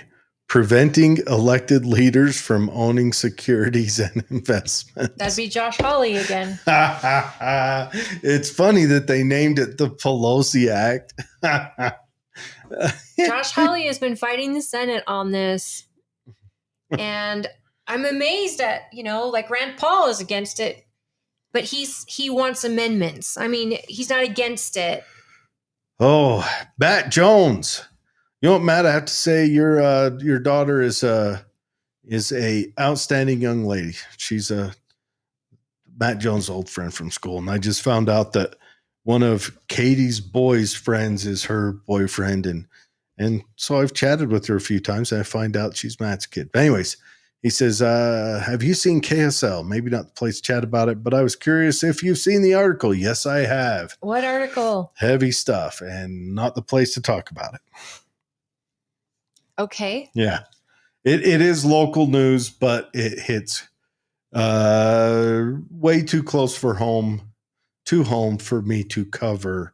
And yeah, we'll leave it at that. But O'Malley Matt, says, you and I can chat about it off this. This is a tough topic, guys. I'm glad you're talking about it. There's so much noise nowadays, and the technology's actually driven people apart. People are suffering, and we don't have community like we used to. Amen. And yes, we show all the signs of late stage society, but we've never had technology like this. The stakes are high. The hope is that the technology that we have can be used, hopefully, to help humankind. But there is such a line, and that's what I mean. Where do you draw the line? And do we have enough moral people in charge of it? That's what scares me. Because what's to stop the devil from using technology to destroy us? I mean, the devil has been in every detail in where we are today. And a lot of it is in the name of helping people or representing the people. And yet it always goes bad. And we have to get down to the basics, which is it is the family unit. It is the family structure that is creating our future. And if that is out of whack, regardless, you can have wealthy people raising shitty kids. And you often do. Just like you have the poorest raising Wasn't shitty there kids. that DuPont But you guy? have the poorest people that are also raising amazing kids, like Ben Carson. Yeah. And you get Thomas Sowell. You get amazing stories of triumph, but you also get to the top tier society, and they too are not focused on the family. And when you focus on the family, you actually have a chance for prosperity. I think you got to strip the government away. and let the nuclear family dominate the major part of the life. Right now, our government's involved in everything you do. You have to step over a government barrier or trench or regulation in every step of your life, and you're not allowed to control your own life. We've been pulled into the cities. It's been a city problem forever. And once we industrialized agriculture, people fled the farms. You no longer had that direct contact with your family and producing your own food and all that and stuff. your neighbors, And like it's helping neighbor, and happens all the time. And a new human will be born from the ashes that the United States leaves behind in its demise, just like there has always been a new something, a new someone born.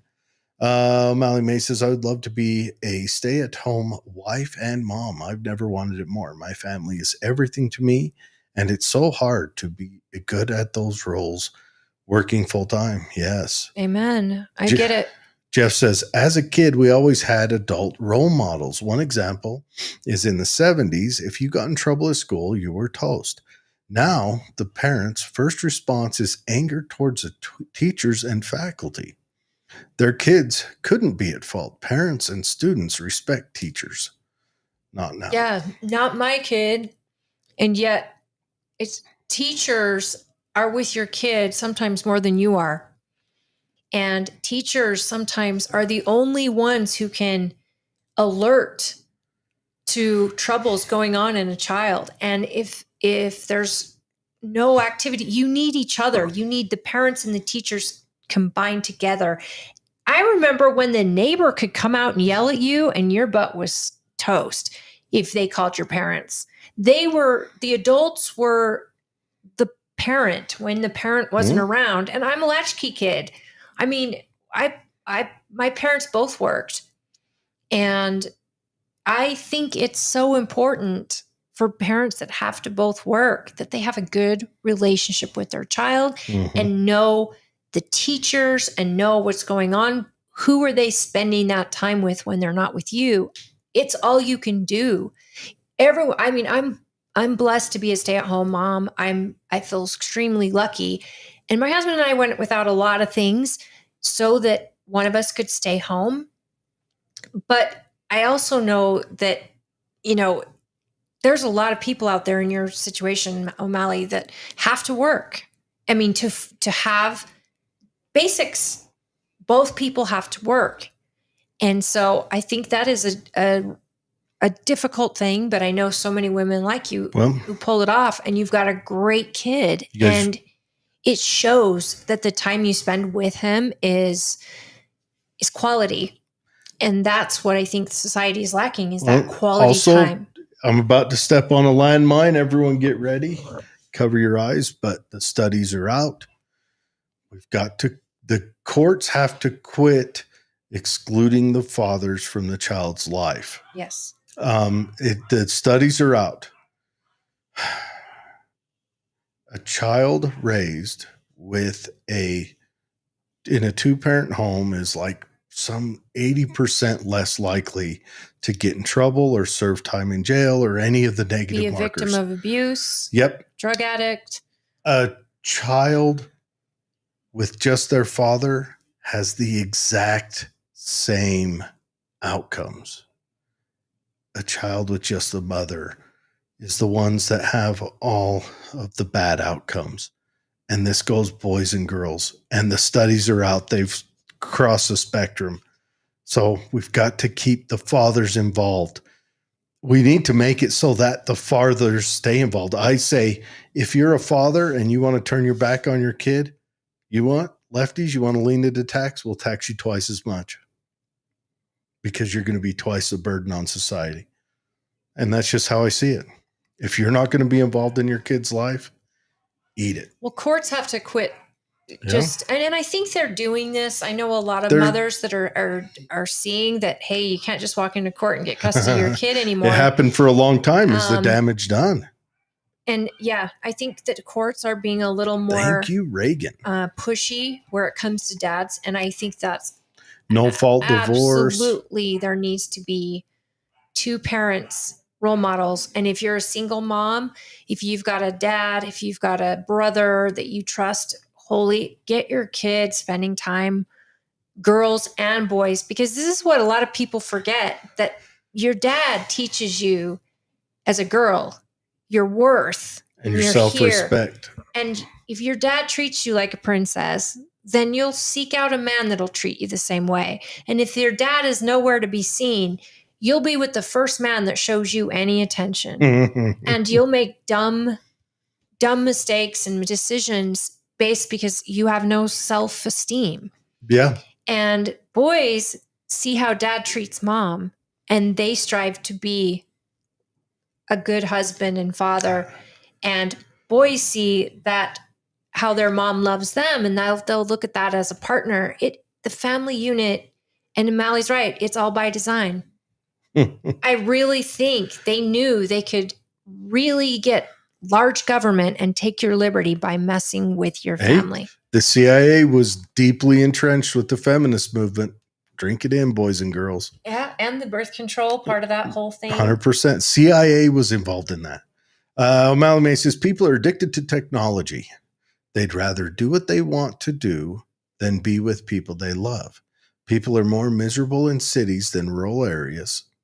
People in third world countries are happier than people in first world. It's crazy.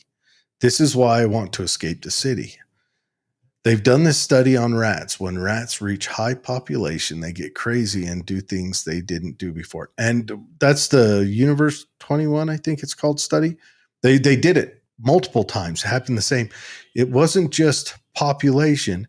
It was the rats lived in ideal situations and had food, all the food and water they could want. And if it took their hunting and their gathering, but they started killing the babies, and it's wild. You guys can go read about it. Universe 21. Weak men. Yeah. Hard times make strong men. Yeah, strong men make good times. Good times make weak men. Weak men make hard times. You know, we're in the weak men phase right now. And the more technology advances and the more easy your life becomes because of it, the more you depend on it and the less you notice the things around you. And another thing, this coming from a guy who's not religious, it has been shown that religious people are happier, mentally healthier, societally safer.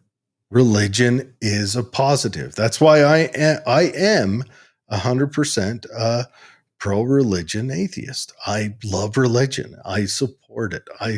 I don't want it to be taxed or pushed into the corners. I want religion. I want it in my neighborhood. I'll start going to church if it'll keep it strong. Thomas says, the connection between man and woman is often regarded as the cornerstone of a healthy society, as it forms the basis for family structures. These relationships not only promote emotional bonding and support, but are also crucial for the upbringing of children. A stable partnership can instill values such as respect, cooperation, and responsibility. Furthermore, healthy relationships contribute to social stability and overall well-being by strengthening communities and fostering cohesion. 100%. And then O'Malley May tossed 100% back at Jeff's stuff. It's all by design, Holly. Yes, Jared. Fathers Hi, are essential. David. David, housing is expensive for the reason to keep us on hamster wheel. Free time is bad for government high lords. Well, I think, honestly, here's my honest opinion. I think our government has been purchased. I think our government is wholly owned right now by the BlackRocks, and that they will write laws that benefit the BlackRocks and the Vanguards and the investment groups and all that, because they're moving a society towards that, towards a society towards turning over your responsibility in your twilight years to somewhere else. And we've moved that way. Or worker bees. In fact, here's if anybody out there watches Rick and Morty, that is my guilty pleasure. I am a huge fan of Rick and Morty. It's a cartoon on Adult Swim. Yeah. One of the episodes, Rick is a genius. He's the smartest guy in the universe. And he's created a little world of of beings, their sole job is to work to run his car engine. Yeah. And the car engine goes down. So he shrinks down and goes in to find the scientist. And he's like, oh, by the way, I told them I was an alien being and they now worship me. Tells Morty this. Well, these guys eventually got smart enough to develop their own little planet of beings to power their stuff. And they were all just busy having fun and enjoying life. And so they shrunk down together and went into that planet, who was just about on the brink to figure out how to create a being that will sole purpose in life is to work and worship them. And it made me think so much that most of us, from cradle to grave, we figure out what we want to be, and then we throw our lives into that It's all job. vocation. And then we know we got to have kids and we got to have a partner, but it's all about our work until one day we're told, hey, you don't have to work anymore and live off of this, and you die. I mean, that's how we're brought up. It's never building like a farmer would buy a piece of land and cultivate it and get a system going. And then his kids would take over and he would graduate from plowing the fields to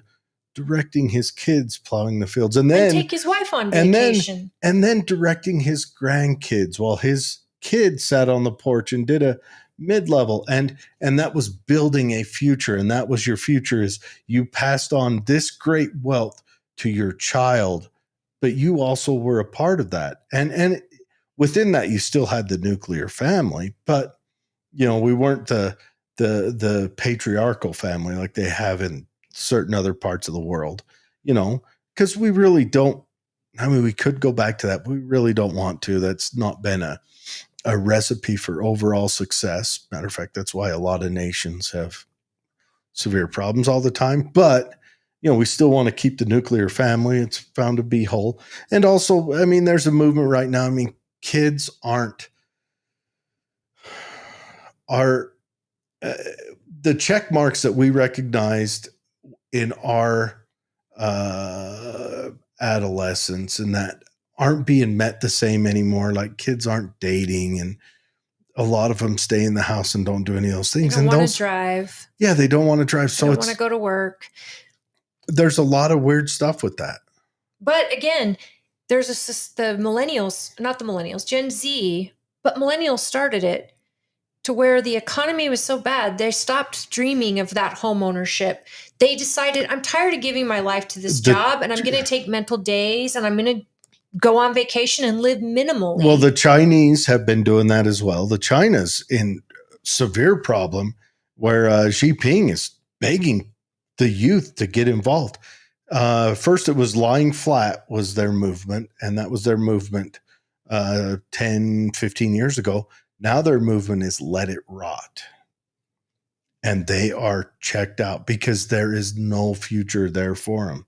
Right. Because they're living with all the damage done by their predecessors. But the mindset is changing culturally to where they would rather live on nothing and enjoy the memories and enjoy their life.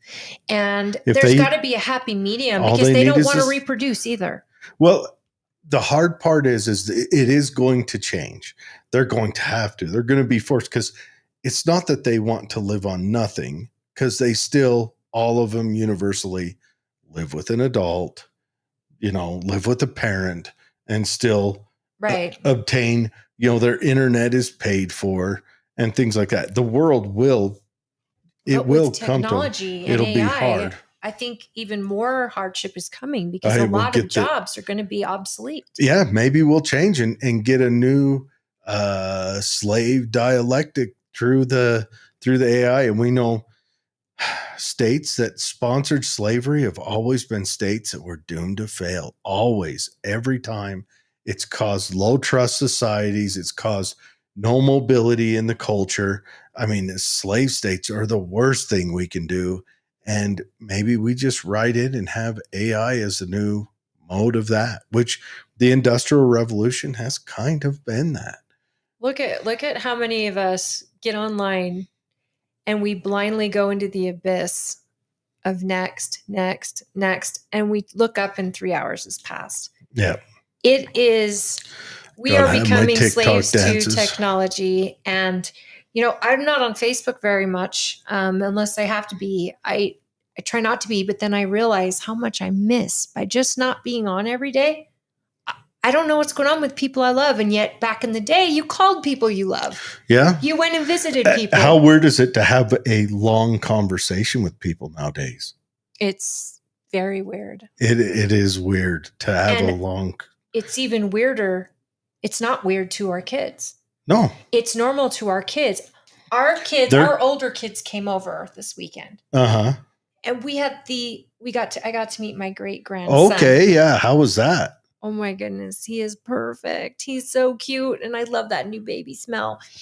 It was amazing. And to talk to our adult kids, just to get my teenagers to hang out with their older siblings, it was like awkward. They didn't know what to say, and they wanted to be on their iPads or whatever, or go watch a movie because it's not that common. And my husband said, we need to do this every month. Oh yeah. We need to be with family every month. The Mormons know what they're doing with that family home evening. Right. The Jews know what they're doing with their it's fostering the family. Their Shavits. Is that right? Shavits. They shut off work Friday through Saturday night or something like that. They shut it off. Like they don't. The strict ones don't turn on and off their light switches. Well, the wealthy ones will hire a goyim to do that for them, but they don't touch a light switch in their house. And there's a happy medium. And I think a family home evening, like my husband and I try to do that on Sundays where we just hang out with our kids. And we realized that it was awkward for them. That's what was like a red flag for us, because we're like, they can't sit and just have conversation with us. Mm-hmm. Something else has got to be going on. That is so common in all the people I know, where their kid, it's like I'm so adamant not to get my kid a phone because everyone tells me you'll never get that phone away from them. No. It becomes a new member of the family and it's with your kid all the time. And my kids hate it. But I'm like, just let me have you a little bit longer, because you're going to have this thing and it's going to own you for the rest of your life. Just give me this now. Is he beg for a phone all the time? Oh, yes.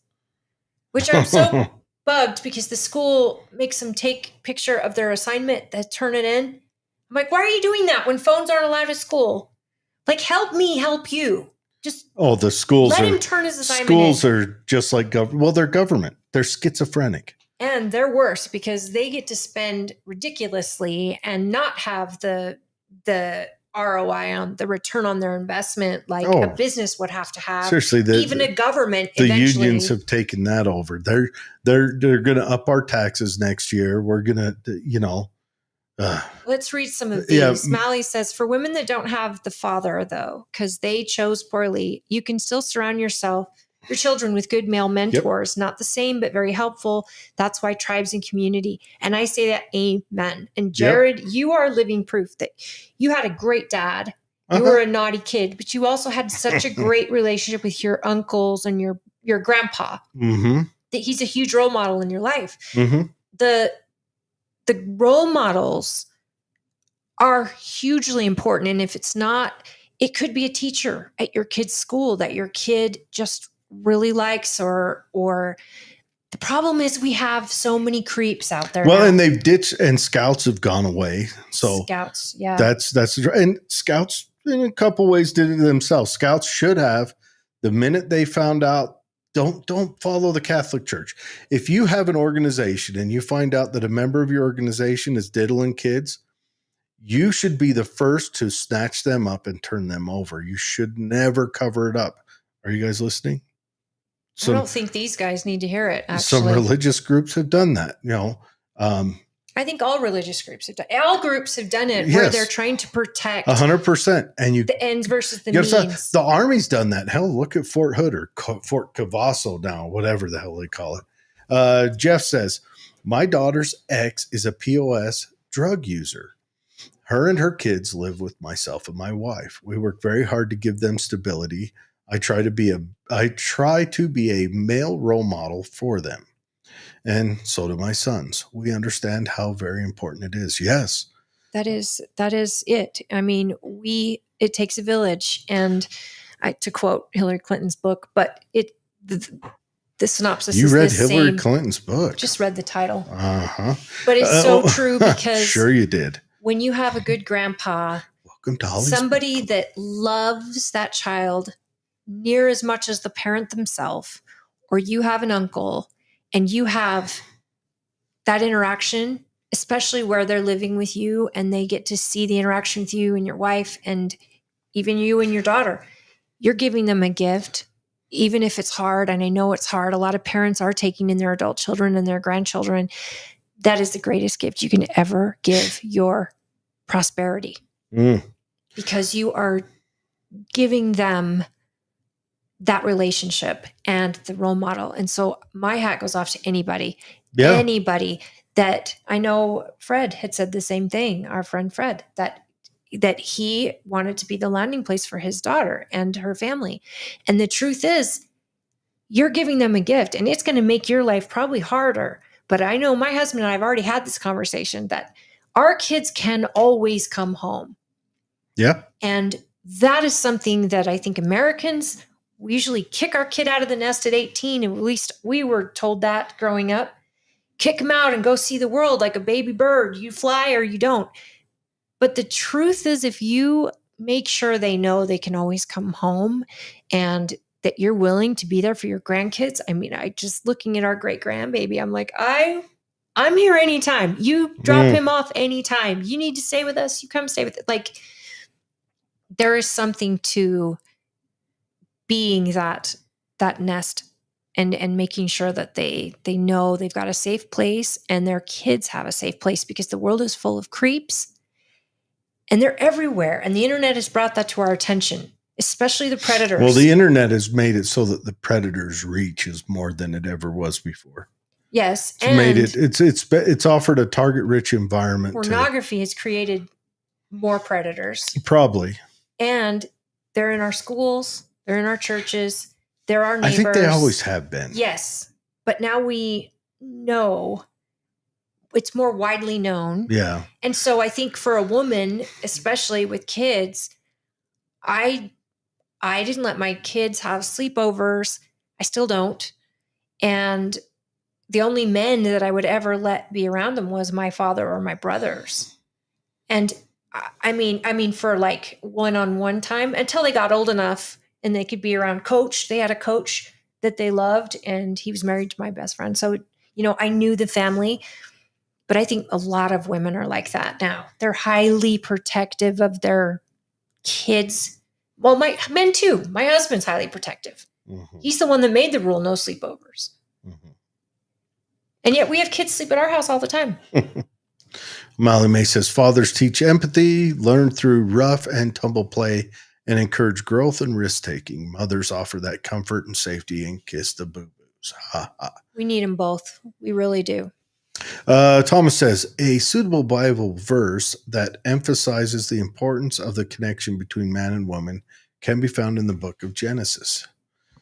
Therefore, a man shall leave his father and mother and be joined to his wife, and they shall become one flesh. The verse highlights the unity and bond between man and woman as a fundamental aspect of creation and familial relationships. It illustrates the importance of this connection for society. Another example is Ephesians 5:25 through 33. Nailed it. Where love and respect within marriage are emphasized. Amen. Okay, so he's heading to Dubai. He's getting on. Hey, have a safe flight, Thomas. He's heading to Dubai. Be safe. Thank you, Thomas. Be safe. God save you.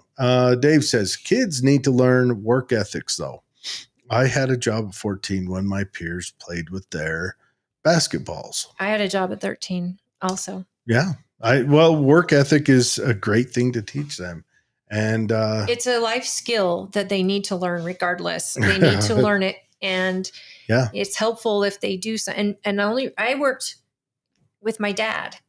He did security where I worked. And that's how I got in at 13. I think most kids should have that experience where they can go to work in a place that, when they're that young, where a parent is there or an aunt or an uncle or whatever. But even if you just have your kid mow the neighbor's lawn because she's too tired to do it or wants to give $5 or to someone. elderly. Or mow their grandparents' lawn, do their grandparents' chores, and give them a dollar amount, and you work this many and hours. It's not just about money, but teach them that service. Achievement, completing stuff. Teach them that when they complete something, it makes them happy. And when the work ethic, where they learn that you do the job and you do it well, you will get paid for it. And that money in your pocket is yours and yours alone that you've earned. And it gives them that achievement. Yeah, and then they can take you to the swap meet and you can go buy a knife like I did when I was a kid. Anyways. That's where I worked. Jeff, the swap meet. The swap meet, yeah. Jeff says, better yet, don't spoil them, giving them everything they want. Let them work and earn things. It will also teach them to prioritize. 100%. Dave says, what would our economy look like if it was not built on centralized control also? I wish I could type zeros on my bank account balance. Right. Jeff says, don't underestimate kids. Some stay on the couch and play games because they are allowed to. Others play sports and are outdoors because they are encouraged to. You're right, Jeff. Dave says, some kids are in Zika mines crawling in the dark to gather rare earth minerals for our Tesla batteries.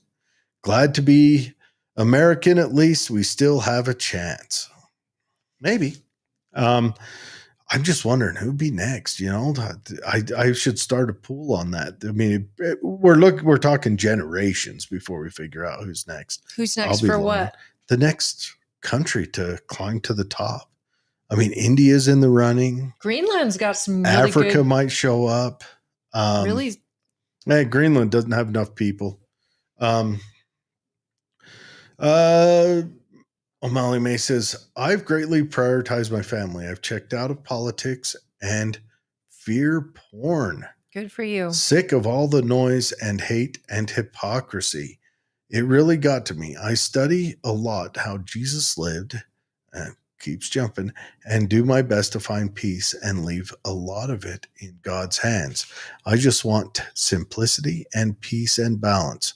I have plenty of things that deserve my attention. It's been a real season of growth for me. Good for you. Good. I mean, politics, the noise, and what we went through in that last election, where the country is right now. Yeah, just that last election. You're right about fear porn, because that's all that moves people anymore. And it's gotten, on both sides, it's gotten so blatant. It's like you seriously have to sit back. And I mean, I get it. I know a lot of people that are exactly in your boat, to where they've said, I'm done with this. I can't give any more of my time, attention, and emotion to this when I've got my family that needs me. And that's something that's hard to do. It's hard to balance. And sometimes just being in your community and just being with your family and doing your job and coming home and all of that, that is peace for a lot of people. I don't even turn on the news unless I hear it on a podcast or a blip or something from a podcast. I don't even know. Like, I don't read KSL. Yeah. And I read the transcript just to know what's going on in the community. And other than that, and my husband sometimes gets his blood boiling over what he sees on the news. And I'm like devil's advocate every time, because I don't like the news. I just think it's fear porn. Yeah. If it bleeds, it leads. Yep. She says, porn has proven to be a major epidemic. It's messed so many people up, especially kids. Yeah. And it's not just that it's so readily available. It's that it's in unexpected places all the time. Like if you're, I don't know, if you're looking at anything, Facebook or Twitter or any of that, it's always there for you to either scroll past or if you click on something. But yeah, and I mean, that's what's his name? Kanye West is going to do now. The latest story on him. We didn't talk about that. Do you know in Germany? Him and his cousin. When I'm in Germany and France, I thought it was jarring because they've got billboards of fully naked people. But And in Germany, it's not like the same. They look at our billboards as someone with firearms and go, holy, it's jarring to yes, them. yes. So it's a cultural thing. Yes, it's what you've ingrained as the faux pas. To them, it's art. Nudity, the naked body of a woman is art. Well, and nudity is not a faux pas. So they probably experience porn difference. But then again, you come across Germany and you hear all the stories about when they do make porn, it goes to really dark places. So, But they also have like a red district where it's not illegal yeah, to sell your body. Yeah. And I mean, that, again, it's the oldest profession. We do too. It's just in 1 or 3 counties in Nevada. But you got to remember also, while it was illegal, the CIA set up brothels in Boston, in Washington, D.C., and in San Francisco. Is a walking hypocrisy. Oh, yeah. It's schizophrenic.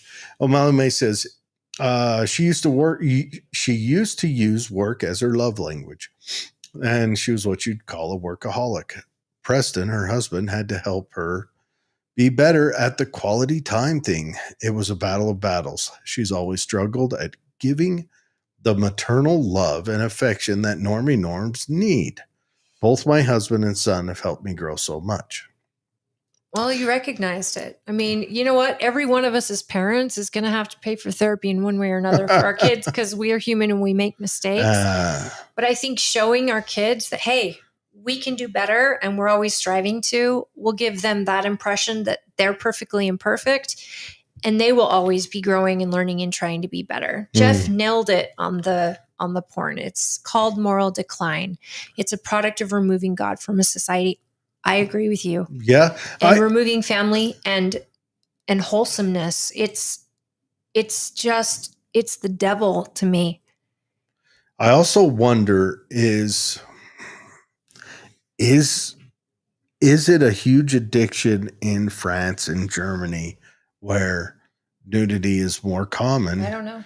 Is that a huge addiction, or do they have like people go to, not to. Maybe they have illegal, maybe somewhere like OnlyFans is illegal there. They go to OnlyFans, but it's guys showing guns. I mean, it's like I could record me at the range, put me up on German only Z fans. But you look at this. The people who create make $1 million. The young girls who star in those films. Oh, that is sad. They are a mirror of where our culture has let our kids down, because a girl with high self-esteem and value and goals and things, I don't think she starts out in that industry. I think that the sex industry, period, is a product of a lot of hurting people. I'm sure you're 100% right. And it's devastating to me. But if you don't have a consumer, then you don't have an industry. The United States is the number 1 consumer. Oh, yeah. Of pornography. Oh, yeah. And so as long as there's a consumer, people will create it. And I think that we have a severe problem, and it's starting younger and younger and younger. And Ted Bundy said it. He said, my first thoughts of murder came from watching pornography. Whoa. He said that was a huge influence in my young life. Yeah, and Ted Bundy was raised in a pretty affluent home with 2 parents, even though his mother was his sister. But his mother came home with her baby. Yeah. But he had role models, and he had all the schooling you could ask for, and he had everything a kid could ask for. But he also had a very big, strong love of pornography. Okay, we got to finish out with these last 2. Molly May says, my son and husband need a lot more hugs than I do. Normie norms. And then laughy face. And then she says, you're right, Holly. I had friends go into that business and they were very damaged. So sad. Yeah. It's true. It's, I don't know. And it's heavy. The young people that consume it, it gets in front of them so young. Oh, it's, They don't know how to deal with it. it's right there. I am glad Utah. David. It's almost as bad as joining the Marines. Hey, David, they can pass an audit. So they're winning today. They can pass an audit. They can account for all the crayons they're eating. At least they know how much they cost and where they paid for them. All right, guys, that's the show. Thanks for joining us. You were saying something Oh, I wasn't I? about young people consuming it. Oh, and getting well, it's into just them. that Utah, made that law about you have to verify your age. And I think if the government's making moves to protect kids, I'm all for it. I remember there was a big old commotion about that. Utah made that law. So Against OF. OF and Pornhub and all the places. And they made a law that you had to verify your age before you could view it. And I remember I want to find out who one of our state reps got a call the day after that went into effect, because they'd go to Pornhub and a video would play saying, well, you can't watch us in your state because whatever. And someone called their state rep screaming at him, I can't view my Pornhub anymore but it also makes it so maybe the kids can't. But then again, it's everywhere else. It is. Everywhere. I mean, yeah. Yes. Okay. O'Malley May says he needs to get ready for the Farnham class tomorrow. Booyah. Wait, before we go, I want to talk. If you were in the market for a new car Yes. or a used car, you have to go to Ken Garff Nissan downtown, because they are beating every price in the state right now. They're giving anyone that comes in and mentions political head trauma or Jared and Holly, they Or are Jared giving or you Holly. employee pricing, and you're going to ask for Michael or Sam. Easy peasy. They're the sales managers and GMs. So you just have to go in and say, hey, I need to talk to Michael because Holly and Jared said I need to come check out this car I'm getting. Now, they sell brand new Nissans. They also sell all kinds of used cars, which you can get if there's a car you are looking for and you're like, hey, I want to get the 2023 Range Rover with this color and about this miles. You can go in there. They have got the ability to search everywhere for that vehicle you're looking for. And there's a lot of locations, so they can usually get one shipped like from that location for you to test drive.